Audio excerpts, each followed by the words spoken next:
This is a writing prompt inspired by a line from a well-known book.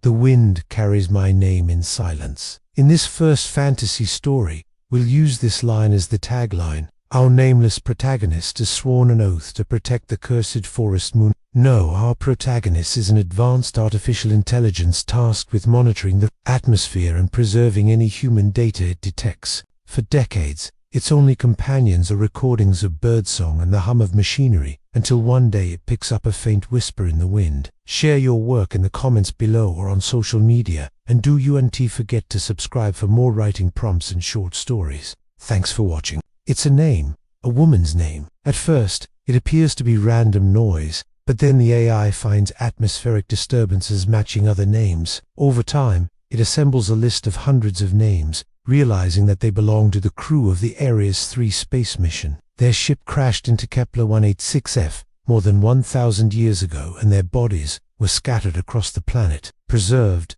in ice. The AI has found them all, but it still doesn't understand why it's been allowed to preserve their names in silence. There's a young woman named Clara, who's just graduated university with a degree in poetry. Now she's back home trying to come to terms with the fact that her mother has died. Her mother was the most important person in her life, but since she passed away, Clara's felt lost. She's dropped out of sight, out of mind. To cope, she begins wandering around the places that hold the most memories of her mother, like an old theater where they saw a puppet show together. As she walks along the riverbank, she sees a group of kids playing. One of them calls out to her and asks if she wants to join, but Clara declines politely. The kids run off, and the man she was talking to invites her to have a drink with them. He tells them about his son, how much he missed seeing him play football down by the river. She listens patiently, but inside, she feels empty.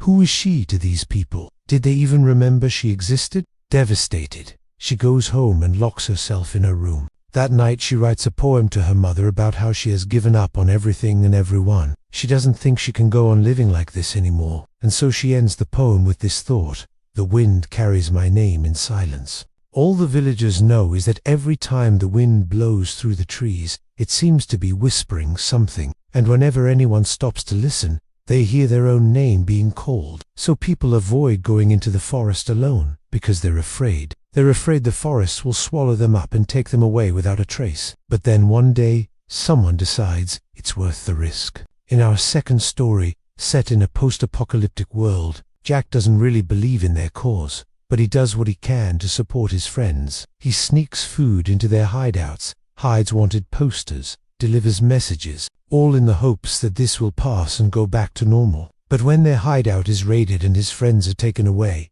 Jack steps up and takes the blame. Soon he's marched off to jail and sentenced to death. No one knows that Jack had been working as an informant for the royal family the entire time. He never told anyone because he didn't want to hurt his friend's chances. But now, as he waits for his execution, he realizes he gave up everything for nothing. No one will remember what the rebellion was about. They'll just remember that it failed. As the guards prepare to take him out, Jack braces himself, and when the crowd gathers outside the prison, he tells them to listen closely, because the wind is about to speak. Our nameless protagonist wanders the wasteland. Their home was destroyed long ago, so they carry their past with them in little ways, like drawing chalk pictures for the children they find, leaving messages for survivors to find, little acts of kindness to make the world a better place than the one they were born into. But since there aren't many people left, the only ones who see these gifts are the ghosts of the dead. That is, until one day when the wind shifts and a lone traveler finds the remnants of a message. When they hear the wind, it seems to whisper the name of our protagonist,